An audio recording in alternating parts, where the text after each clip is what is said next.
مولاي صل وسلم دائما أبدا تلك أمة قد خلت۔ اس آیت مبارکہ کے تحت مسئلہ ایصال ثواب پر گفتگو شروع ہوئی تھی۔ یہ سوال جو کیا جاتا ہے کہ تاریخ مقرر کرنا یہ گناہ ہے، یہ بدعت ہے، تو آپ ایصال ثواب کے لیے تاریخ مقرر کرتے ہو۔ تو میں نے کل بھی عرض کیا تھا، اس سے پہلے بھی عرض کیا تھا، ہم یہ تاریخ صرف اپنی سہولت کے لیے مقرر کرتے ہیں، ٹائم اپنی سہولت کے لیے مقرر کرتے ہیں۔ شریعت نے ایصال ثواب کے لیے کوئی ٹائم نہیں مقرر کیا۔ دیکھیں، نمازوں کے ٹائم شریعت نے مقرر کیے ہیں، ہم چینجنگ نہیں کر سکتے۔ روزے کا ٹائم مقرر کیا ہے، ہم اس میں تبدیلی نہیں کر سکتے۔ اور اپنے مردوں کو گفٹ بھیجنے کے لیے اللہ رسول نے کوئی وقت، کوئی تاریخ مقرر نہیں کی۔ یہ تاریخیں صرف اپنی سہولت کے لیے مقرر ہوتی ہیں۔ اس پر میں نے کل 4 احادیث مبارکہ سے استدلال کیا تھا کہ اپنی سہولت کے لیے ٹائم مقرر کرنا یہ خود نبی کریم علیہ السلام کی سنت مبارکہ ہے۔ اب ایک اور حدیث شریف سن لیجئے، یہ بھی صحیح بخاری شریف جلد 1 صفحہ 316 کی حدیث شریف ہے۔ ایک صحابی ہیں حضرت سہل بن سعد رضی اللہ عنہ، فرماتے ہیں ہم جمعہ کے دن بڑے خوش ہوا کرتے تھے۔ کیوں؟ ایک بڑھیا مائی صاحبہ ہمارے لیے چقندر کی جڑیں وہ لیتی، اور یہ چقندر کی جڑیں جو ہیں ہم اپنی کیاریوں میں لگایا کرتے تھے۔ وہ مائی صاحبہ جو صحابیہ ہیں، ان جڑوں کو ایک ہنڈیا میں ڈالتی اور اس میں چند جو کے دانے بھی ڈال دیتی۔ اس میں کوئی چربی، کوئی چکنائی، کوئی تری نہیں ہوتی تھی۔ جب جمعہ کی نماز پڑھ لیتے تو ہم اس مائی صاحبہ کے گھر چلے جاتے، تو وہ ہمارے سامنے یہ جو پکی ہوئی چیز ہوتی تھی نا، یہ پکوان، یہ ہمارے سامنے رکھ دیتی۔ اس لیے ہمیں جمعہ کے دن کی بڑی خوشی ہوتی تھی۔ اب اسرت کا زمانہ تھا، آج کا دور تو نہیں، اچھا کھانے پینے کو ملتا ہے۔ وہ صحابہ کرام کا دور تھا، اسرت کا دور تھا، یعنی اس دعوت کے لیے بھی انہوں نے ایک تاریخ مقرر کی ہوئی تھی، ٹائم مقرر کیا ہوا تھا۔ تو پتہ چلا اپنی سہولت کے لیے کوئی ٹائم مقرر کر لینا یہ خود نبی کریم علیہ السلام کی بھی سنت ہے، صحابہ کرام کی بھی سنت ہے۔ ایک اور حدیث شریف سن لیجئے، حدیث نمبر 6 اسی مضمون کی۔ دیکھو، قبروں کی زیارت کے لیے جانا، اس کے لیے شریعت نے کوئی ٹائم نہیں مقرر کیا۔ پہلے سرکار منع کرتے تھے قبروں کی زیارت کے لیے نہ جایا کرو، لیکن پھر جب پوری طرح توحید واضح ہو گئی، شرک کا، قبر پرستی کا شائبہ نہ رہا، تو نبی کریم علیہ السلام نے پھر اس کی اجازت دے دی۔ اب حضرت سیدہ طیبہ طاہرہ خاتون جنت آپ ہر جمعہ کے دن سید الشہداء حضرت سیدنا حمزہ بن عبد المطلب رضی اللہ عنہ کی قبر انور کی زیارت فرماتی۔ کون؟ خاتون جنت حسنین کریمین کی والدہ ماجدہ، سرکار کی سب سے پیاری بیٹی، وہ ہر جمعہ کے دن حضرت سید الشہداء حضرت حمزہ کی قبر انور پر جاتی، زیارت کرتی، اور حضرت سیدہ فاطمہ زہرا نے حضرت حمزہ کی قبر انور پر ایک پتھر بھی رکھا ہوا تھا بطور نشانی، تاکہ باقی قبروں سے یہ قبر ممتاز رہے۔ یہاں سے ایک مسئلہ یہ بھی پتہ چلا کہ یہ جو مستحبات ہوتے ہیں جن کے لیے شریعت نے ٹائم مقرر نہیں کیا، اپنی سہولت کے لیے کوئی ٹائم مقرر کر لینا، یہ حضرت فاطمہ زہرا کی بھی سنت ہے، اور قبر پر کوئی نشان رکھ دینا تاکہ یہ قبر دوسری قبروں سے الگ پہچانی جائے، تو یہ بھی حضرت سیدہ فاطمہ زہرا کی سنت ہے۔ یہ ہے حدیث شریف تفسیر قرطبی جزء 10 10واں جز صفحہ 381 پر امام قرطبی نے اس حدیث کو نقل فرمایا ہے۔ ایک اور حدیث شریف سن لیجیے۔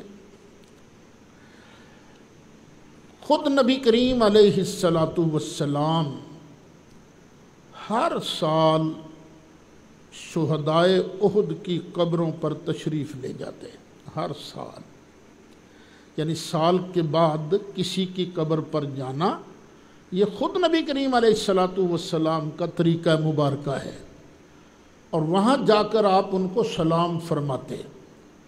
سلام فرماتے کیا کہتے ہیں؟ سلام علیکم بما صبرتم فنعم عقبی الدار، تم پر سلام ہو اور جو تم نے صبر کیا ہے اس کے بدلے تم پر سلام ہو، تمہارے لیے کیسا اچھا ہے آخرت کا ٹھکانہ، کتنا اچھا ہے۔ یہ حدیث نقل کی ہے حضرت شاہ عبد الحق محدث دہلوی رحمۃ اللہ علیہ نے جذب القلوب مدینہ منورہ کے فضائل پر انہوں نے کتاب لکھی ہے جس کا نام ہے جذب القلوب، جو ترجمے والی ہے اس کا ہے صفحہ نمبر 202۔ اچھا، اب میں ایک آخری بات کر کے یہ گفتگو ختم کر رہا ہوں کہ ہمارے اور علماء دیوبند کے درمیان کئی مسائل میں جھگڑا ہوا۔ ہر دور میں علماء کے درمیان جھگڑا ہوتا ہے، علمی اختلاف ہوتا ہے، بس بات وہاں بگڑتی ہے جب علمی اختلاف عوام میں آ جاتا ہے۔ تو ان کے درمیان جھگڑا ہوا تو علماء دیوبند، ان کے مرشد ہیں حضرت حاجی امداد اللہ صاحب مہاجر مکی رحمۃ اللہ علیہ، انہوں نے یہ جو جھگڑے تھے نا سنی دیوبندی جھگڑے، ان جھگڑوں پر انہوں نے اپنا فیصلہ لکھا اور وہ چھپا ہے فیصلہ ہفت مسئلہ کے نام سے۔ اور یہ میں غیر مقلدین کے لیے نہیں پڑھ رہا، یہ علماء دیوبند کے لیے اور ان حضرات کے لیے جو دیوبندی مسلک رکھتے ہیں کہ بھئی ہمارا اور آپ کا مسئلہ ایصال ثواب میں جھگڑا بنتا ہی نہیں، کیونکہ آپ کے مرشد نے بھی اس کا فیصلہ کر دیا ہے۔ اب انہوں نے 7 مسئلوں میں فیصلہ لکھا، تو دوسرا مسئلہ فاتحہ مروجہ، یہ جو رائج ہے نا فاتحہ ہمارے ہاں، اس پر وہ بحث کرتے ہوئے فرماتے ہیں کہ اس میں بھی وہی گفتگو ہے جو مسئلہ مولد میں مذکور ہوئی۔ یعنی پہلے انہوں نے میلاد شریف کا مسئلہ بیان کیا، کہتے بس وہی گفتگو ذہن میں رکھو تو مسئلہ فاتحہ جو ہے مروجہ یہ بھی سمجھ میں آ جائے گا، جس کا خلاصہ یہ ہے کہ نفس ایصال ثواب ارواح میں، یعنی ارواح کو ثواب پہنچانے میں کسی کو کلام نہیں، کسی کو کوئی جھگڑا نہیں، اعتراض نہیں، اس میں بھی تخصیص و تعیین کو موقوف علیہ ثواب کا سمجھے یا واجب فرض اعتقاد کرے تو ممنوع ہے۔ یعنی اگر کوئی بندہ کہے کہ نہیں اسی ٹائم پر ثواب پہنچتا ہے، آگے پیچھے نہیں پہنچتا، یا اس ٹائم پر ایصال ثواب کرنا فرض ہے یا واجب ہے، اگر یہ عقیدہ رکھے گا تو پھر بالکل منع ہے۔ اور اگر یہ اعتقاد نہیں بلکہ کوئی مصلحت باعث تقیید ہیئت قضائیہ ہے تو کچھ حرج نہیں۔ اگر کسی مصلحت کی وجہ سے یہ ٹائم مقرر کر لیا، یہ کوئی تقییدات لگا دی تو اس میں حرج نہیں، جیسا بمصلحت نماز میں صورت خاص معین کرنے کو فقہائے محققین نے جائز رکھا ہے، اور تہجد میں اکثر مشائخ کا معمول ہے۔ حاجی صاحب فرماتے ہیں دیکھو نماز کے اندر کوئی بھی صورت پڑھی جا سکتی ہے، سارا قرآن ہے، فاتحہ تو پڑھنی ہے نا، وہ الگ واجب ہے، اس کے ساتھ ضم صورت، کوئی صورت ملانا یہ بھی کرنا ہے، فَقْرَؤْا مَا تَيَسَّرَ مِنَ الْقُرْآنِ۔ اللہ نے سارے قرآن میں سے چھوٹ دے دی ہے، جہاں سے جی چاہے پڑھو۔ اب ہم اپنے امام صاحب کو پابند نہیں کر سکتے کہ آپ نے فلانی صورت پڑھنی ہے، اگر یہ نہیں پڑھو گے تو ہم تمہارے پیچھے نماز نہیں پڑھیں گے، پابند نہیں کر سکتے۔ لیکن اگر اس کا کسی صورت پر دل ٹک جائے تو جائز ہے۔ کسی وجہ سے کوئی بندہ کہتا ہے یار سورۃ اخلاص کا اجر بہت ہے، تو میں تو معمول بنا لیتا ہوں سورہ اخلاص کی تلاوت کا، یعنی نماز کے اندر۔ کہتے ہیں یہ تو تہجد کے اندر اکثر مشائخ جو ہیں وہ ایک خاص صورت کا تعین کرتے ہیں کہ ہم نے یہ صورت پڑھنی ہے، تو یہ معمول ہے، اس میں کوئی گناہ نہیں۔ پھر آگے لکھتے ہیں اور تأمل سے یوں معلوم ہوتا ہے کہ سلف میں تو یہ عادت تھی کہ مثلا کھانا پکا کر مسکین کو کھلا دیا اور دل سے ایصال ثواب کی نیت کر لی۔ کہتے پہلے یہی تھا کہ دل میں نیت کر لی اور کسی غریب کو کھانا کھلا دیا، نیت یہ تھی یا اللہ اس کا ثواب فلاں کو پہنچے۔ متأخرین میں کسی کو خیال ہوا، یعنی جو بعد میں آنے والے علماء فقہا ہیں ان میں سے کسی کو خیال ہوا کہ دیکھو نا نماز پڑھتے ہیں، نماز میں نیت کا زبان سے کرنا کوئی ضروری تو نہیں ہے نا، دل سے نیت کر لی کافی ہے، لیکن اگر دل اور زبان میں موافقت ہو جائے تو کیا عرض ہے؟ اس کو اگر عوام زبان سے بھی کہہ لیں تو مستحسن ہے۔ نیت دل کا ارادہ ہے کہ میں 4 رکعت نماز عصر پڑھتا ہوں، عصر کی تعین زبان سے کہہ دی، نیت کی میں نے نماز عصر کی 4 رکعت پیچھے اس امام کے، اللہ اکبر، اصل دل سے ہے نیت، لیکن اگر زبان سے کہہ دیا تو کوئی حرج نہیں۔ اسی طرح اگر زبان سے یہاں یہ کہہ لیا جائے کہ یا اللہ اس کھانے کا ثواب فلاں شخص کو پہنچ جاوے تو بہتر ہے، حاجی صاحب کہہ رہے ہیں بہتر ہے۔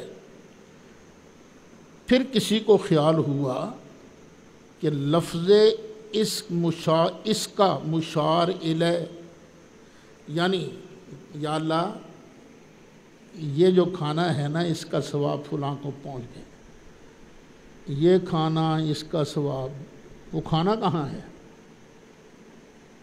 تو کسی کو خیال ہوا کہ اگر کھانا سامنے رکھ لیا جائے نا تو ذرا بہتر ہوگا، دل کو تسلی ہو جائے گی، کیونکہ ہاذا یا یہ جو اس میں اشارہ ہوتا ہے اس کے لیے مشار الیہ کا ہونا ضروری ہے نا،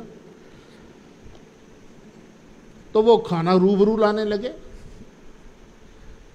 پھر کسی کو خیال ہوا کہ یہ جو مسئلہ ایصال ثواب یہ بھی تو اصل میں ایک دعا ہے نا، اگر دعا سے پہلے کچھ کلام الہی پڑھ لیا جائے تو کیا حرج ہے؟ کلام الہی پڑھنے میں کوئی حرج نہیں، بلکہ کلام الہی پڑھنے میں قبولیت دعا کی بھی امید ہے کہ اور اس کلام کا ثواب بھی پہنچ جائے گا کہ جمع بین العبادتین ہے۔ اب اس نے کیا کیا؟ قرآن پڑھا، دعا مانگی۔ قرآن پڑھنا بھی عبادت، دعا مانگنا بھی عبادت، اور کھانے کا ثواب بھیجنا یہ بھی عبادت۔ تو یہ عبادتوں کو جمع کیا گیا ہے۔ پھر آگے فارسی زبان میں انہوں نے ایک مصرع لکھا، چے خوش بود کہ بر آید بیک کرشمہ دو کار۔ کیا اچھی بات ہے کہ ایک ہی کرشمے سے دو کام نکل آئے، دو کام ظاہر ہو گئے۔ تو وہ فیصلہ کرتے ولہذا قرآن شریف کی بعض صورتیں جو لفظوں میں مختصر اور ثواب میں بہت زیادہ ہیں پڑھی جانے لگی۔ اب دیکھو نا ترتیب وار وہ بیان کر رہے ہیں حاجی صاحب، یکدم ایسے نہیں تھا، وہ اب آہستہ آہستہ یہ چینجنگ آتی رہیں۔ کسی نے خیال کیا دعا کے لیے رفع یدین سنت ہے، ہاتھ بھی اٹھانے لگے۔ یہاں بھی خیال آیا کہ دعا میں سنت کیا ہے؟ ویسے بندہ بیٹھا بیٹھا دل میں کہے یا اللہ مجھے روزی دے، یا اللہ مجھے رزق دے، یا اللہ مجھے مدینہ شریف پہنچا دے، یا اللہ مجھے حج کی توفیق دے دے، دعا تو ہو گئی۔ لیکن دعا کے آداب میں سے سنت یہ بھی ہے ہاتھ اٹھانا، رفع یدین۔ دعا میں ہاتھ اٹھانا یہ بھی سنت ہے۔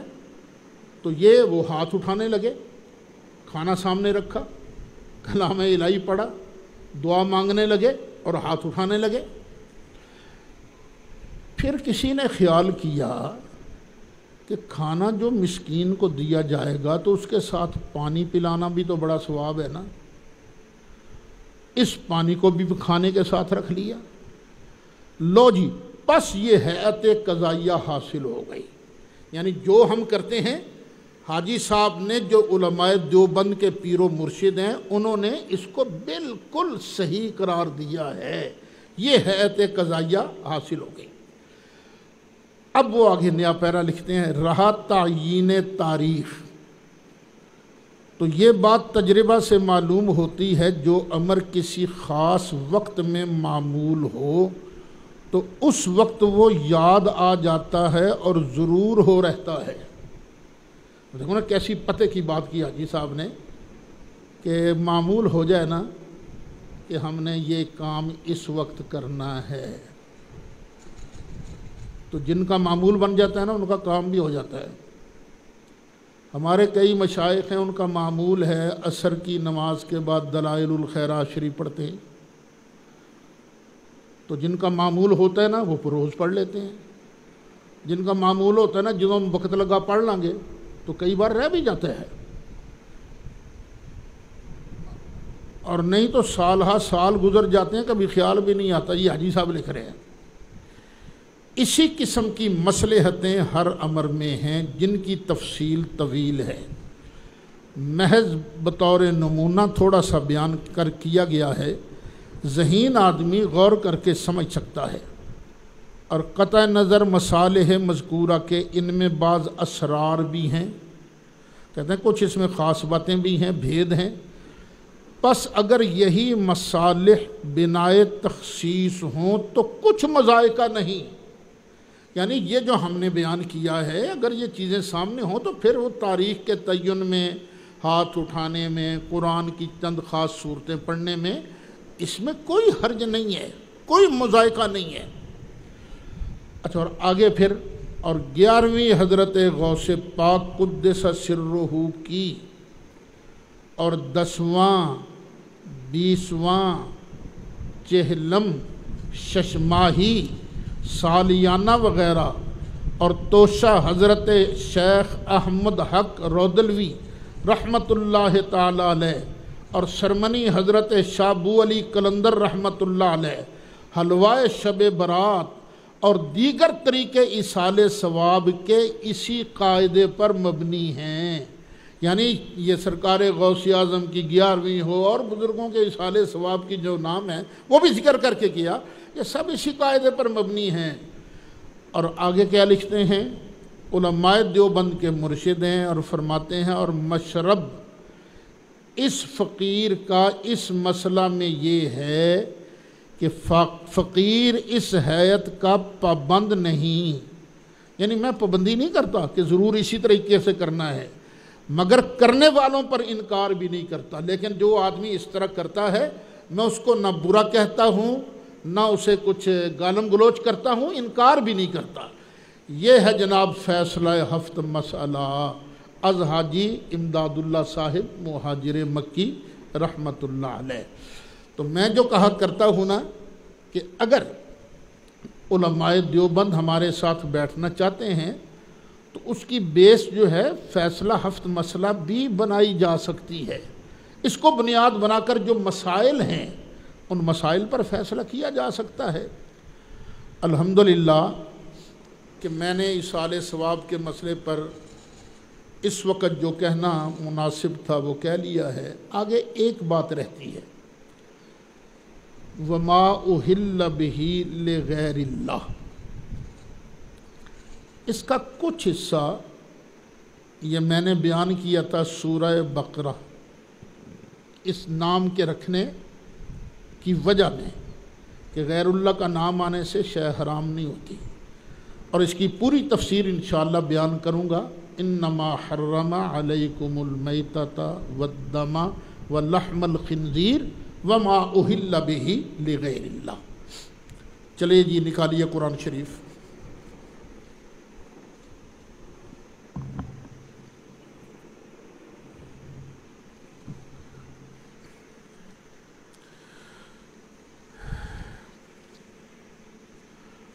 اعوذ باللہ من الشیطان الرجیم بسم اللہ الرحمن الرحیم.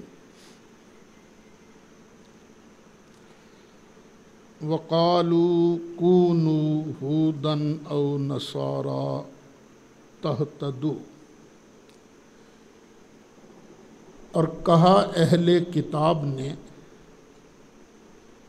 یہودی بنو یا عیسائی بنو. یعنی اہل کتاب میں جو یہودی تھے انہوں نے کہا یہودی بنو گے تو بات بنے گی، عیسائیوں نے کہا عیسائی بنو گے تو بات بنے گی، تب تم جنت میں جاؤ گے. اللہ فرماتا قل محبوب تو اعلان کر دے، یہ تمہارا یہودیت والا بھی دعویٰ غلط ہے، تمہارا یہ عیسائیت والا دعویٰ بھی غلط ہے. قل کہہ دے بل ملت ابراہیم حنیفا، کہ ہم تو دین ابراہیم کی اتباع کرتے ہیں. ملتا کا جو عامل ہے وہ نتبع محذوف ہے، بلکہ ہم اتباع کرتے ہیں دین ابراہیم کی. ابراہیم کون تھے؟ حنیفہ، ہر باطل سے الگ. حنیف کا معنی کیا ہے؟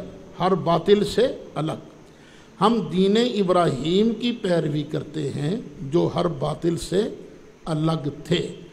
وما کان من المشرکین، اور وہ مشرک نہیں تھے. اس آیت مبارکہ سے پتہ چلا کہ ہم محمدی بھی ہیں اور ابراہیمی بھی ہیں.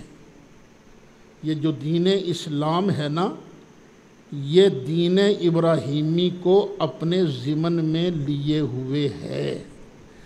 اگر ہم مسلمان ہو کر دین ابراہیمی کو اختیار کرتے ہیں، اس کی اتباع کرتے ہیں، تو اسی طرح سمجھ لیجئے دین ابراہیمی اور دین اسلام میں کوئی فرق نہیں. اسی من میں لیے ہوئے ہے۔ اسی طرح ہم دین اسلام کو اختیار کرتے ہیں، لیکن ہم میں کوئی حنفی ہے، کوئی شافعی ہے، کوئی مالکی ہے، کوئی حنبلی ہے۔ وہ کیوں کہ مختلف علماء نے قرآن و سنت کا اپنے حساب سے نچوڑ نکالا۔ ایک گروپ تھا جس کے سرخیل تھے حضرت امام اعظم ابو حنیفہ رحمۃ اللہ علیہ، وہ سرخیل تھے، وہ حنفی کہلائے۔ جس گروپ کے سرخیل تھے حضرت امام محمد بن ادریس شافعی، وہ شوافع کہلائے، اور جو امام مالک کے پیروکار تھے وہ مالکی کہلائے، اور جو امام احمد بن حنبل کے پیروکار تھے وہ حنبلی کہلائے۔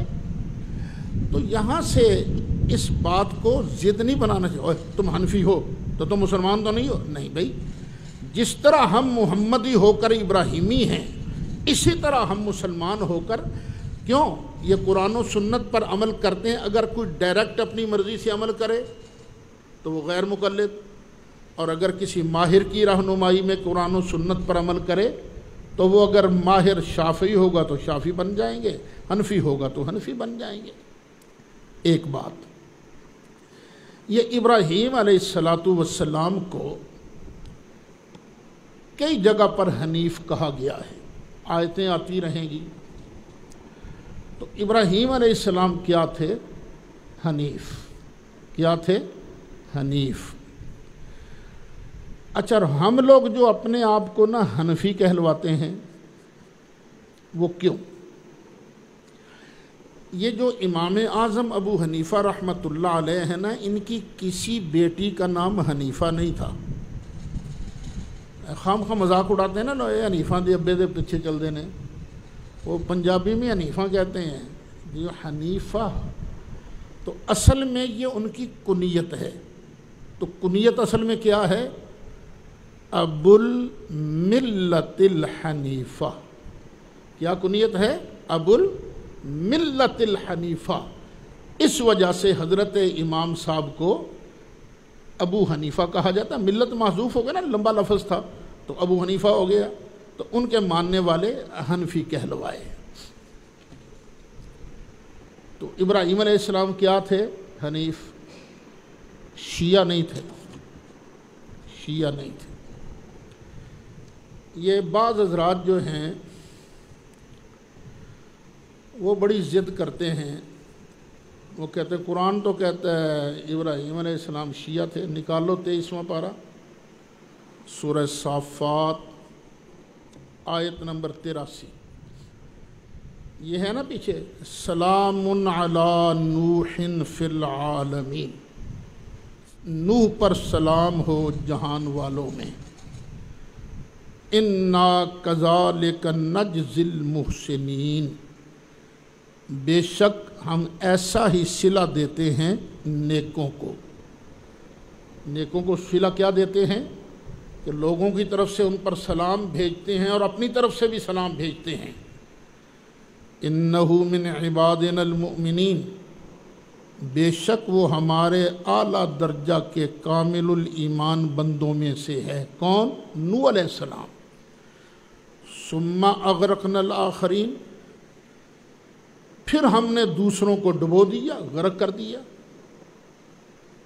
وَإِنَّ مِنْ شِيَّتِهِ لَإِبْرَاهِيمَ، اور بے شک نوح کے ہی گروہ میں سے ابراہیم ہیں۔ یعنی نوح علیہ السلام کا جو گروپ تھا نا، نبیوں والا گروپ، تو اسی گروپ میں سے ہیں حضرت ابراہیم علیہ السلام۔ تو یہاں یہ جو شیعہ واعظین ہیں وہ بڑا اس کو پڑھتے ہیں، ان من شیعتہ لابراہیم، ابراہیم تا شیعہ، بڑی شور لگا کے نا، وہ تو شیعہ تھا۔ تو بھئی یہ دھاندلی قرآن پاک میں نہیں چل سکتی۔ اچھا، پھر وہ اور تقریر کرتے ہوئے کہیں گے، 20واں پارہ سورہ قصص آیت نمبر 15 نکالو۔ تقریر کرتے ہوئے شیعہ ذاکرین کہیں گے، وَدَخَلَ الْمَدِينَةَ عَلَى حِينِ غَفْلَةٍ مِّنْ أَهْلِهَا، شہر میں داخل ہوئے جناب موسیٰ جس وقت شہر والے دوپہر کے خواب میں بے خبر تھے، سوئے ہوئے تھے، شہر میں آئے، فوجد فیہا رجلین یقتتلان، تو حضرت موسیٰ علیہ السلام نے دیکھا کہ دو آدمی آپس میں لڑ رہے تھے، ھذا من شیعتہ و ھذا من عدوہ، ایک تھا موسیٰ کا شیعہ اور ایک تھا موسیٰ کا عدو۔ تو شیعہ ذاکرین کہتے ہیں دیکھو گروپ دو ہی ہیں، یا شیعہ ہے یا عدو ہے، بس اللہ اللہ اور خیر صلی اللہ۔ تو ابراہیم بھی شیعہ تھے تو شیعہ بنو، تم خام خواہ یہ عدووں والے جماعت میں چلے جاتے ہو، یہ تو وہ تقریر کرتے ہیں۔ اور بیچارے بے وقوف شیعہ جو ہر جھوٹ سن کر بڑی داد دیتے ہیں، واہ واہ واہ واہ داد دیتے ہیں، کمال کر دیتے ہیں بھائی، اور جتنا کچھ زیادہ جھوٹ بولے گا اتنی زیادہ داد دیں گے یہ۔ اب اس کا نا جواب بھی سن لیں۔ یہ شیعہ کا جو لفظ ہے نا، یہ پنجابی کا لفظ نہیں، یہ عربی زبان کا لفظ ہے۔ اس کا معنی ہے گروہ، جماعت اور ٹولہ۔ ہر گروہ کو شیعہ کہہ سکتے ہیں، ہر گروہ کو شیعہ کہہ سکتے ہیں۔ مثلاً وہ جب حضرت سیدنا عثمان غنی کے خلاف بلوہ شروع ہوا تھا تو اس وقت بھی یہ لفظ بولا گیا، یہ عثمان کا شیعہ ہے، یعنی حضرت عثمان کے گروپ کا ہے۔ یہ خود شیعہ حضرات کی کتابوں کے اندر موجود ہے۔ اچھا چلیے اور تو باتیں چھوڑیے، شیعہ حضرات کی ایک معتبر تفسیر ہے جس کا نام ہے مجمع البیان۔ اس کے اندر انہوں نے لکھا ہے وَالشِّیَعُ الْفِرَقُ۔ یہ جو لفظ ہے نا شیعہ، اس کا معنی ہے گروپ، فرقے۔ وَكُلُّ فِرْقَةٍ شِیعَةٌ عَلَاحِدَةٌ، ہر گروپ جو ہے یہ علیحدہ شیعہ ہے، اے فلانے دا گروپ ہے، فلانے دا گروپ ہے، یہ الگ الگ شیعے ہیں۔ سمو بذالک، یہ ہر گروپ کو شیعہ کیوں کہا جاتا ہے، کیوں نام رکھا گیا؟ لِأَنَّ بَعْضَهُمْ يُشَيِّعُ بَعْضًا عَلَى مَذْهَبِهِ، اس لیے کہ جو ایک گروپ کے لوگ ہوتے ہیں نا وہ کسی کی تابع داری کرتے ہیں، کسی کی پیروی کرتے ہیں، کیونکہ وہ پیروی کرتے ہیں نا تو بھی فلانے کا گروپ بن گیا بھائی، تو اس لیے اس کا نام رکھا گیا شیعہ۔ تفسیر مجمع البیان ہے، جلد 4 ہے، صفحہ 304۔ اچھا اب پتہ چلا کہ قرآن کے اندر شیعہ کہتے ہیں گروہ کو، تو اب آیت مبارکہ کا ترجمہ صاف سمجھ میں آ گیا، وَإِنَّ مِن شِیعَتِهِ لَإِبْرَاہِیم،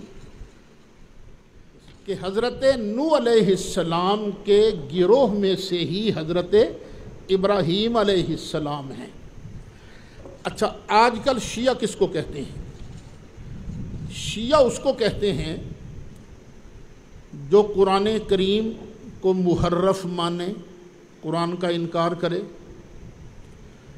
جو حضرت سیدنا ابو بکر صدیق رضی اللہ عنہ کو گالی دے، جو حضرت عمر کو گالی دے، حضرت عثمان کو گالی دے، حضرت سیدہ عائشہ صدیقہ کو گالی دے، امہات المومنین کو گالیاں دے، شیعہ اس کو کہتے ہیں۔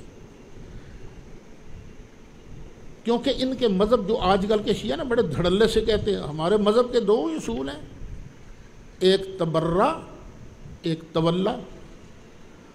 تبرہ کہتے ہیں برات کا اظہار کرنا، ہمارا ان کے ساتھ کوئی تعلق نہیں، برا بھلا کہنا، گالیاں دینا، تبرہ۔ تولا کا معنی ہے پیار کرنا، یعنی باقی صحابہ کو گالیاں دینا اور اہل بیت کو ان سے پیار کرنا۔ یہ آج کل کا شیعہ وہ ہے، یہ خام خواہ ایک لفظ قرآن میں دیکھ کرنا اپنے اوپر فٹ کر لیتے ہیں۔ وہ جو انہوں نے کہا ھذا من شیعتہ و ھذا من عدوہ، ذرا وہ دیکھو تو سی وہ شیعہ تھا کون سا تھا جس کو شیعہ کہا گیا ہے؟ یہ شیعہ حضرات کی ایک تفسیر ہے جس کا نام ہے منہج الصادقین، الحمدللہ ہماری لائبریری میں ہے، جلد 7 صفحہ 79 صفحہ 79۔ اس کے اندر پتہ کیا لکھے؟ ھذا من شیعتہ، یک از پیروان موسیٰ علیہ السلام بود، یعنی از بنی اسرائیل، نام او سامری بود۔ یہ شیعہ جو تھا نا، یہ موسیٰ علیہ السلام کی برادری کا تھا اور اس کا نام تھا سامری۔ سامری پتہ کون ہے؟ وہ جس نے بچڑا بنا کر دیا تھا۔ تو جب شیعہ تفسیر سے پتہ چلا کہ وہ جو تھا وہ سامری تھا جس کو شیعہ کہا گیا ہے، تو اس کو جناب موسیٰ علیہ السلام نے کیا فرمایا تھا؟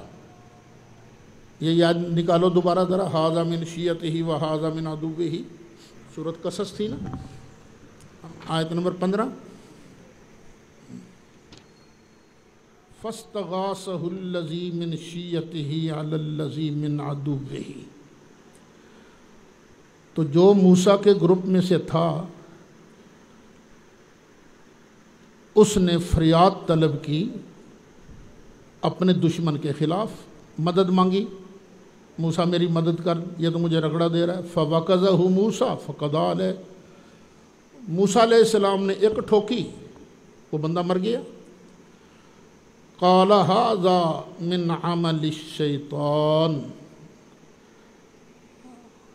فرمایا یہ تو شیطان کا کام ہے۔ انہ عدو مضل مبین، بے شک وہ شیطان گمراہ کرنے والا، کھلا گمراہ کرنے والا ہے۔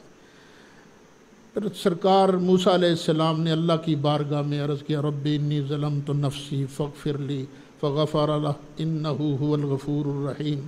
قال رب بما انعمت علی فلنکون ظہیرا للمجرمین، فاصبح فی المدینۃ خائفا یترقب فجلس استنصرہ بلمس یستصرخہ، تو دیکھا دوسرے دن پھر جناب موسیٰ تشریف لائے تو جو کل والا بندہ لڑ نہیں رہا تھا، دشمن سے لڑ رہا تھا جس نے مدد مانگی تھی، وہ پھر فریاد کر رہا تھا، موسیٰ مینوں بچا، موسیٰ مینوں بچا، مینوں مار گیا ہی۔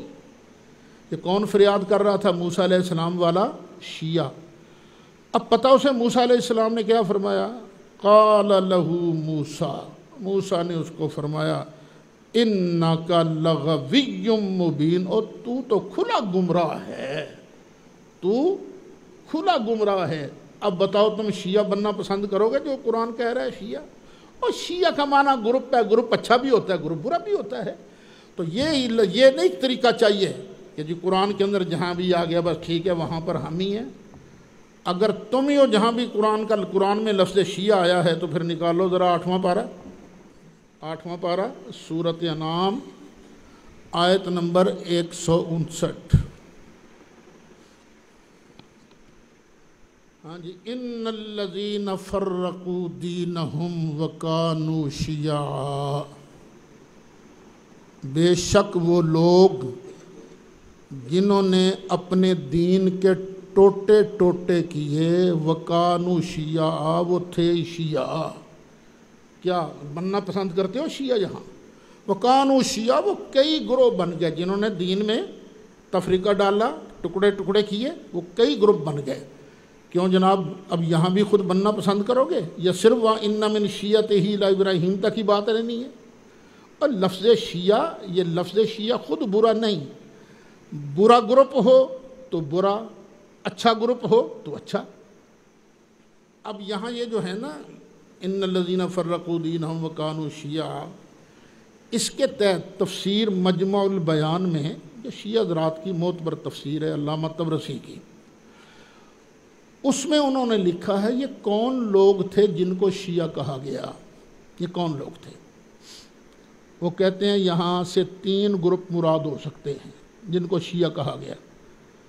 انہم الکفار و اصناف المشرکین، یہ کافر ہیں اور مشرکوں کی کئی قسمیں ہیں، ان کو شیعہ کہا گیا ہے۔ ان کو دوسرا انہوں نے قول یہ نقل کیا ہے انہم الیہود والنصارا، یہ یہودی ہیں اور عیسائی ہیں۔ بعض اوجہ قرآن میں تحریف سے لوگوں کو دھوکہ دینے کے لیے کہ ہمارا نام تو جی قرآن کے اندر ہے، قرآن کے اندر یہ بھی لکھا ہے وہ شیعہ کون تھے جنہوں نے دین کے ٹوٹے ٹوٹے کیے۔ پھر تیسرا قول ہے انہم اہل الضلالۃ و اصحاب الشبہات والبدع من ہذہ الامہ، یہ گمراہی والے ہیں، اصحاب شبہات ہیں، اصحاب شبہات شبہ ڈالنے والے، والبدع اور احباب بدعت ہیں، من ہذہ الامہ اس امت کے۔ اور یہ جو تیسرا قول ہے نا، یہ کسی عام بندے کا قول نہیں ہے، یہ حضرت سیدنا امام جعفر صادق رضی اللہ عنہ کے والد گرامی قدر حضرت امام محمد باقر جو لخت جگر ہیں، نور نظر ہیں، حضرت سیدنا امام زین العابدین کے امام محمد باقر فرماتے ہیں کہ یہاں جن کو شیعہ کہا گیا ہے نا وہ کون ہیں؟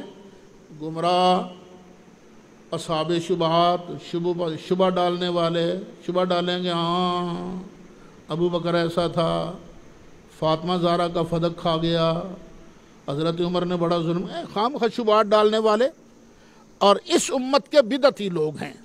بعض آ جاؤ، شیعہ کا لفظ قرآن میں جہاں آیا وہ تم وہاں مراد نہیں ہو، اگر تم ضد کرتے ہو تو پھر بسم اللہ اس کو بھی قبول کر لو۔ اب ایک اور آیت نکالیے، یہ 20واں پارہ سورہ قصص آیت نمبر 4، ان فرعون علا فی الارض وجعل اہلہا شیعا، بے شک فرعون نے زمین پر غلبہ پایا اور اس نے زمین والوں کو شیعہ بنا دیا، شیعہ بنا دیا یعنی اپنا گروپ، اپنے تابع بنا لیا۔ تو شیعہ کا معنی کیا ہے؟ گروپ، گروہ، تابع۔ فرعون کا تابع ہو تو برا شیعہ، حضرت عثمان کا تابع ہو اچھا شیعہ، حضرت نوح علیہ السلام کے گروپ میں سے ہوں ابراہیم علیہ السلام تو اچھے۔ یہ ہر بندے کو یہ نہ سمجھو کہ یہ صحابہ کو گالیاں دینے والے، نہ نہ نہ، صحابہ کو گالیاں دینے والے نہیں، صحابہ کو جو اچھا کہنے والے ہیں وہی جنت میں جائیں گے، وہ جو میں قرآن کی آیتیں آپ کو لکھوا چکا ہوں۔ اسی پر ایک اور آیت بھی لکھ لیجیے جناب، 7واں پارہ سورۃ انعام آیت نمبر 65، قل هو القادر على ان يبعث عليكم عذابا من فوقكم، محبوب فرما دو اللہ بڑی قدرتوں والا ہے، وہ قادر ہے اس بات پر کہ تم پر عذاب بھیجے تمہارے اوپر سے، من فوقکم تمہارے اوپر سے، او من تحت ارجلکم یا تمہارے پاؤں کے نیچے سے عذاب بھیجے، او یلبسکم شیعا یا تمہیں بنا دے وے شیعہ۔ یہ بھی اللہ کا عذاب ہے نا، کیوں؟ یہاں بھی تم بننا چاہتے ہو؟ یہاں مطلب کیا ہے؟ مطلب یہ ہے کہ یہ اللہ کا عذاب ہے کہ تمہیں گروپوں میں تقسیم کر دے۔ یہ اہل سنت کو بھی سوچنا چاہیے، یہ جو گروپوں کے اندر بٹ گئے ہیں نا، زیادہ دھڑے بن گئے، گروپ بن گئے، گروہ بن گئے، پھر نفرتیں شروع ہو گئیں، یہ بھی اللہ کے عذاب کی شکل ہے۔ سب کو توبہ کرنی چاہیے، کسی کے بارے میں دل میں نفرت نہ رکھو، جو مسئلہ ہے مسئلہ بیان کرو، وگرنہ نفرتیں مت پالو۔ نبی کریم علیہ السلام کی امت کے لیے یہ محبت کی اور پیار کی دعا مانگو۔ یہ جو آیت کریمہ ہے نا سورہ انعام کی، اس آیت کریمہ کے اندر اس کی شرح میں، اس کی تفسیر میں، تفسیر قمی میں پتہ کیا لکھا ہے؟ شیعہ کی موت پر کتاب ہے نا قمی، اس کے اندر لکھا ہے او یلبسکم شیعہ کا معنی کیا ہے؟ وَهُوَ فِي الْاخْتِلَافِ فِي الدِّينِ، دین میں اختلاف کا نام ہے شیعہ بننا۔ وَالطَّعْنُ بَعْضِكُمْ عَلَى بَعْضٍ، اور ایک دوسرے پر تانا زنی کرنا، یہ ہے مطلب شیعہ کا۔ تفسیر قمی جلد 1 صفحہ 204۔ اب ذرا ٹھنڈے دل سے سوچو، یہ جو موجودہ دور کے شیعہ ہیں یہ کیا کرتے ہیں؟ وَهُوَ فِي الْاخْتِلَافِ فِي الدِّينِ، دین میں اختلاف کرتے ہیں کہ نہیں؟ قرآن کے بارے اختلاف نہیں کرتے؟ دین کا مرکز تو قرآن ہے نا، قرآن کے بارے اختلاف کریں گے؟ وہاں لکھا ہے صاف، اما اعتقاد مشائخنا، ہمارے بزرگوں کا یہ عقیدہ ہے کہ یہ جو قرآن ہے محرف ہے، مغیر ہے، مبدل ہے، صحابہ نے اس کو چینج کر دیا ہے، کئی آیتیں اس کی نکال دی، کئی اپنی طرف سے بنا کے اس کے اندر گھسیڑ دی ہیں۔ دین میں اختلاف بھی یہ کرتے ہیں، وَطَعْنُ بَعْضِكُمْ عَلَىٰ بَعْضٍ، اور ایک دوسرے پر تانا زنی بھی کرتے ہیں۔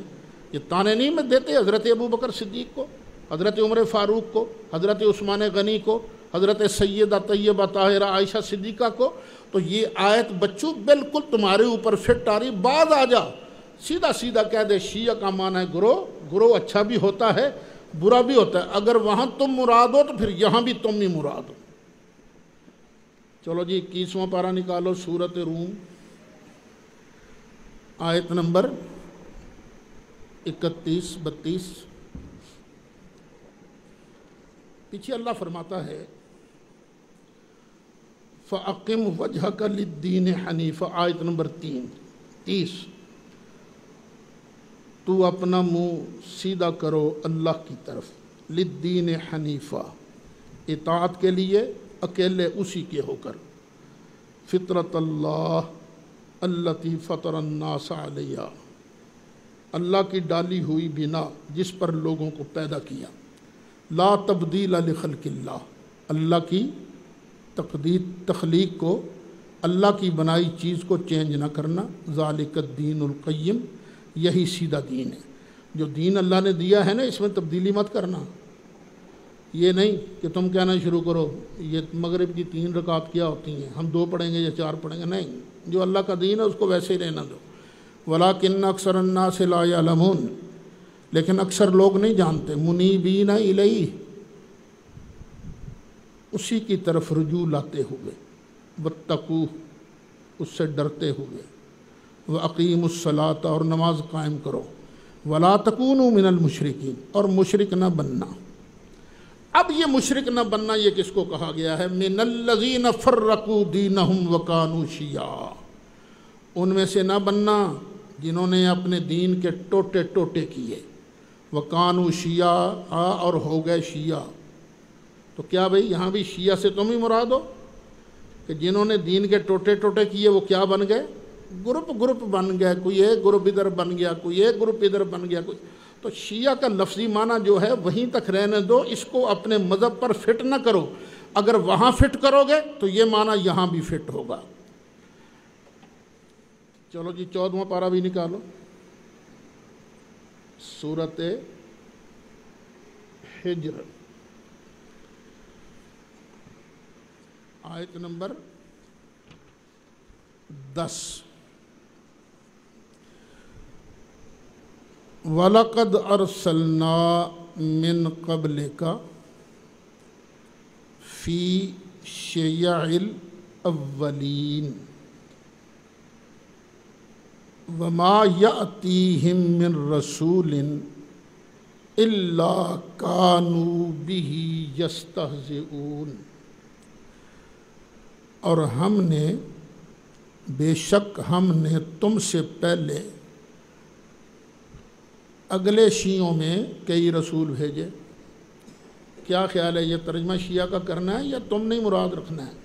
یعنی اگلے جو گروپ تھے ان میں ہم نے کئی رسول بھیجے، جو شیعہ الاولین ہے نا، وما یاتیہم من رسول، اور ان کے پاس کوئی رسول نہیں آتا تھا، الا کانوا بہ یستہزئون، جس کا وہ مذاق اڑاتے تھے۔ یعنی جو پہلے شیعہ تھے نا وہ کیا کرتے تھے؟ رسولوں کا مذاق اڑاتے تھے۔ اب تمہاری مرضی ہے بھئی، تم نے شیعہ کو صحیح لفظ صحیح معنی بیان کرنا ہے، اگر روند مارنا ہے تو پھر بھی یہ آیتیں تمہارے اوپر بھی فٹ ہوں گی۔ اور بھی سن لیجیے 16واں پارہ سورہ مریم، آیت نمبر 69 ثم لننزعن من كل شیعۃ ایہم اشد علی الرحمن عتیا۔ ہاں جی، کیوں جی شیعہ صاحب صحیح سے ترجمہ کرنا ہے، آنا ہے آنے والی تھان تے، یا خود ہی مراد لینا ہے اپنے آپ کو تم نے؟ اگر تم جو مراد ہو کہ شیعہ سے مراد تم ہو جہاں بھی آیا ہے، تو پھر کرو ترجمہ اس کا ثم لننزعن من کل شیعۃ، ہم ہر شیعے میں سے نکالیں گے ایہم اشد علی الرحمن عتیا، جو رحمان پر سب سے زیادہ بے باک ہوگا۔ یہ جہنم کے اندر نا ان کو حاضر کریں گے، پھر جو بڑے بڑے شیعے ہیں نا ان کے اندر ہم جہنم کے اندر ان کو رگڑیں گے۔ یا تو ترجمہ ٹھیک کرو، ٹھیک ترجمہ کیا ہے؟ ہم ہر گروہ سے نکالیں گے۔ شیعہ کا معنی کیا ہے؟ گروہ۔ جو رب رحمان پر سرکشی کرتا تھا، بے باک تھا، ہم اس کو جہنم کے اندر داخل کریں گے۔ تو وہ جو ہے نا ابراہیم علیہ السلام شیعہ نہیں تھے، وہ کیا تھے؟ بل ملت ابراہیم حنیفہ۔ ویسے چلیں ذرا آپ کی کتابوں میں سے ہی بات کر دیں۔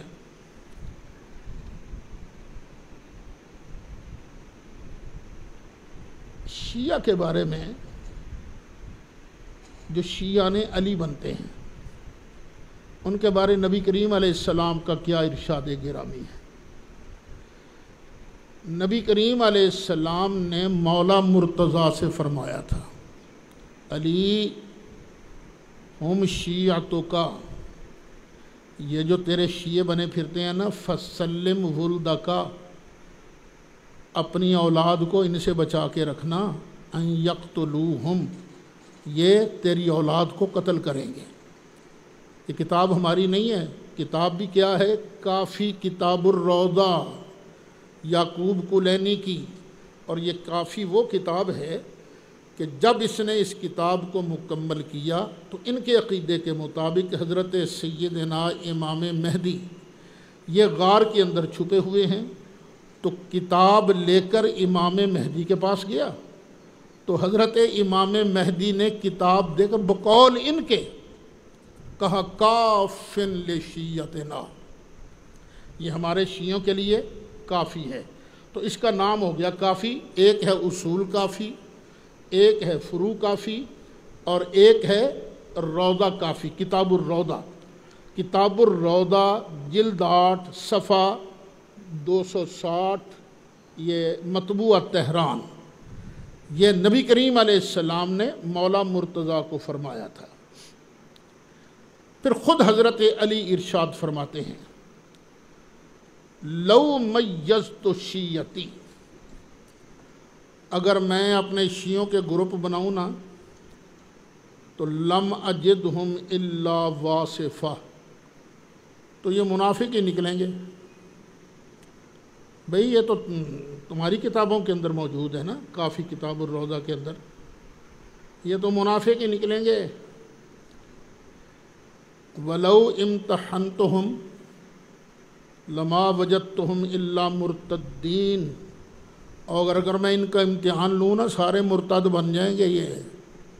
اب جناب والا آپ خود ہی انصاف کریں گے کہ وہ حضرت ابراہیم علیہ السلام وہ حنیف تھے، شیعہ نہ تھے۔ ہاں حضرت نوح علیہ السلام کے نبیوں کے گروپ میں ضرور تھے، شیعہ کا معنی ہے گروپ۔ اگر تم اپنی جماعت مراد لیتی ہو تو پھر ان جگہوں پر بھی تمہیں خود ہی مراد لینا ہوگا۔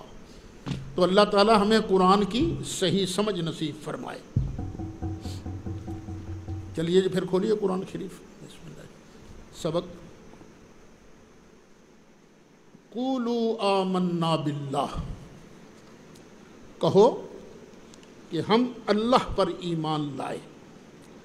انہوں نے کہا تھا نا یہودی بنو یا عیسائی بنو تو جنت میں جاؤ گے، تو اللہ فرماتا قولو، کہو آمنا باللہ، ہم اللہ پر ایمان لائے، وما انزل الینا، اور اس پر ایمان لائے جو ہماری طرف اترا، وما انزل الی ابراہیم، اور جو اتارا گیا ابراہیم و اسماعیل اور اسماعیل و اسحاق اور اسحاق و یعقوب اور یعقوب والاسباط اور ان کے اسباط پر وما اوتی موسیٰ و عیسیٰ اور جو کچھ موسیٰ کو دیا گیا اور جو کچھ عیسیٰ کو دیا گیا وما اوتی النبیون من ربہم اور جو نبیوں کو ان کے رب کی طرف سے دیا گیا ہم آمنا ہم اس پر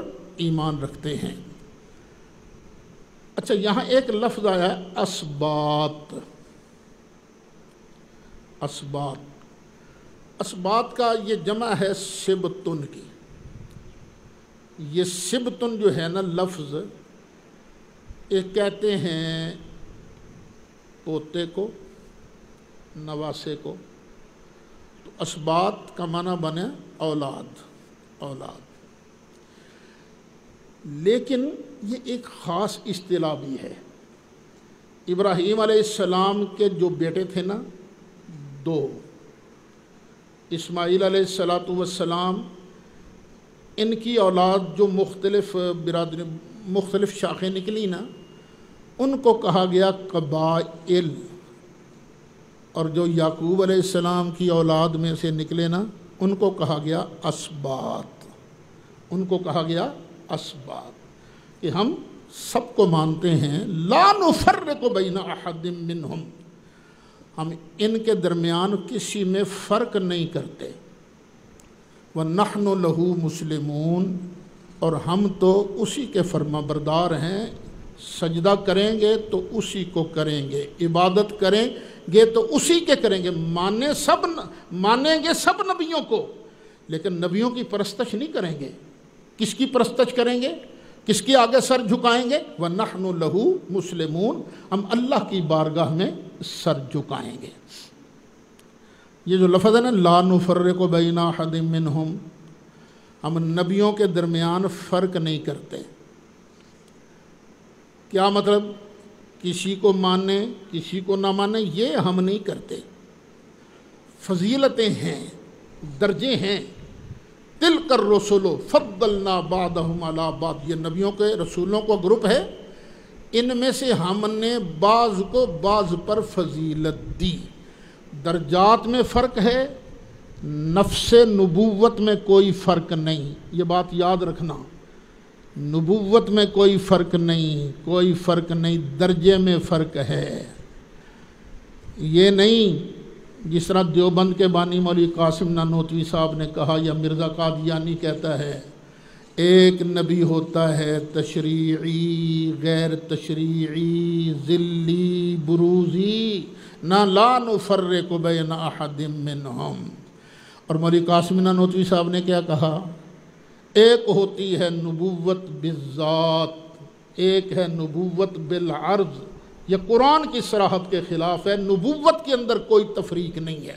لا نفرق بین احد منہم ونحن لہ مسلمون فإن آمنوا بمثل ما آمنتم به فقد اہتدوا۔ پھر اگر وہ لوگ بھی ایسا ہی ایمان لائیں جیسا محبوب کے صحابہ تم ایمان لائے تو بے شک وہ جنت میں چلے جائیں گے۔ تو میں نے اس پر تفصیل سے بتایا تھا پہلے، وَإِذَا قِيلَ لَهُمْ آمِنُوا كَمَا آمَنَ النَّاسِ کی تفسیر میں، کہ صحابہ یہ معیار ایمان ہیں۔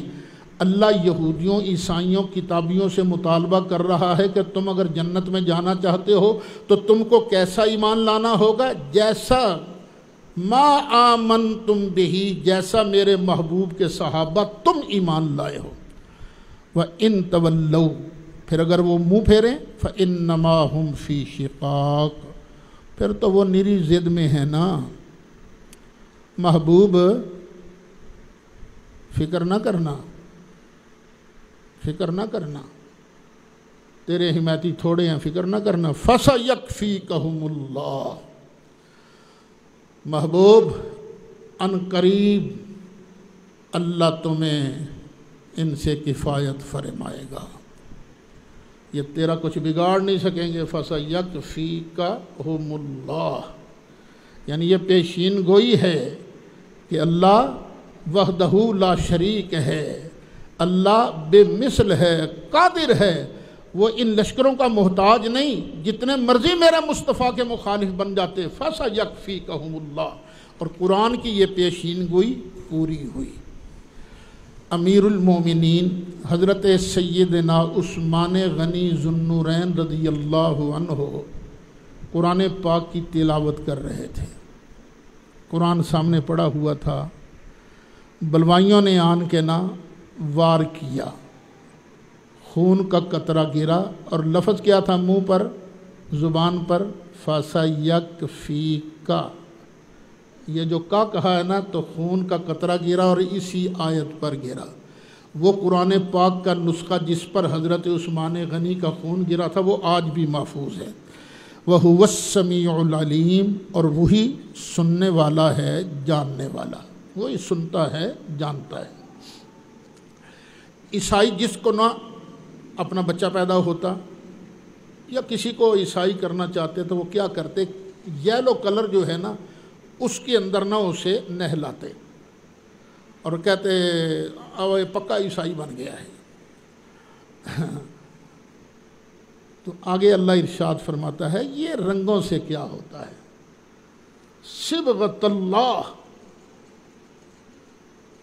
اس سے پہلے محذوف مانو، قولو قبلنا صبغۃ اللہ، یہ کہو ہم نے قبول کیا ہے اللہ کا رنگ۔ وَمَنْ أَحْسَنُ مِنَ اللَّهِ صِبْغَةً، اور اللہ سے بڑھ کر کس کا رنگ حسین ہے؟ جس پر اللہ کا رنگ آ جائے نا، وہ سبحان اللہ، اللہ کا رنگ چڑھ گیا، پھر کوئی اسے دنیا کی طاقت نہیں مٹا سکتی۔ بلال پر کس کا رنگ چڑھا تھا؟ اللہ کا رنگ چڑھا تھا۔ مار کھاتے جاتے تھے، احد احد کہتے جاتے تھے، یہ دوسرے رنگوں کی کوئی بات نہیں، اللہ کا رنگ چڑھنا چاہیے۔ وَنَحْنُ لَهُ عَابِدُونَ، اور ہم اسی کی عبادت کرنے والے ہیں۔ دیکھو انبیاء کا ذکر آیا پہلے، لیکن جب عبادت کی باری آئی تو کس کا ذکر آیا؟ اللہ کا۔ وَنَحْنُ لَهُ عَابِدُونَ، نَحْنُ لَهُ مُسْلِمُونَ، نَحْنُ لَهُ عَابِدُونَ۔ پھر آگے فرمایا قُلْ أَتُحَاجُّونَنَا فِي اللَّهِ وَهُوَ رَبُّنَا، فرما دیجئے کیا تم جھگڑتے ہو ہمارے ساتھ فی اللہ، فی اللہ سے مراد فی دین اللہ، اللہ کے دین کے بارے میں، اور تم ہم سے جھگڑتے ہو۔ وَهُوَ رَبُّنَا وَرَبُّكُمْ، اسی نے ہمیں پالا ہے، وہی ہمارا رب ہے، وہی تمہارا رب ہے۔ لَنَا وَلَنَا أَعْمَالُنَا وَلَكُمْ أَعْمَالُكُمْ، ہمارے لیے ہمارے عمل ہیں، تمہارے لیے تمہارے عمل ہیں۔ وَنَحْنُ لَهُ مُخْلِصُونَ، اور ہم تو اسی کے ساتھ مخلص ہیں، ہم اسی کے بندے ہیں۔ نَحْنُ لَهُ مُسْلِمُونَ، نَحْنُ لَهُ عابدون، نحن له مخلصون۔ ام تقولون ان ابراہیم و اسماعیل و اسحاق و یعقوب والاسباط کانوا ھودا و نصارا، کیا تم یہ کہتے ہو کہ بے شک ابراہیم، اسماعیل، اسحاق، یعقوب اور ان کے بیٹے یہودی تھے یا عیسائی تھے؟ یہ کہتے ہو؟ ہیں جھوٹ بولتے ہو۔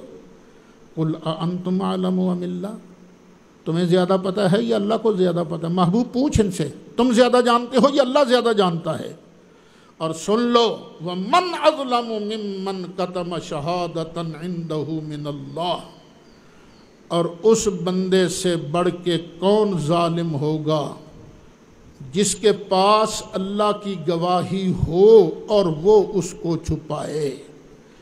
جس کے پاس اللہ کی گواہی ہو، اللہ کا دین ہو، اور وہ اس کو چھپائے، اس سے بڑا ظالم اور بہت بڑا ظالم ہے وہ۔ پتہ چلا دین کو چھپانے والا کون ہے؟ ظالم۔ اور ایک مذہب ایسا ہے جو اپنے دین کو چھپانا ثواب سمجھتا ہے، وہ ثواب سمجھتا ہے۔ کون سا مذہب؟ شیعہ۔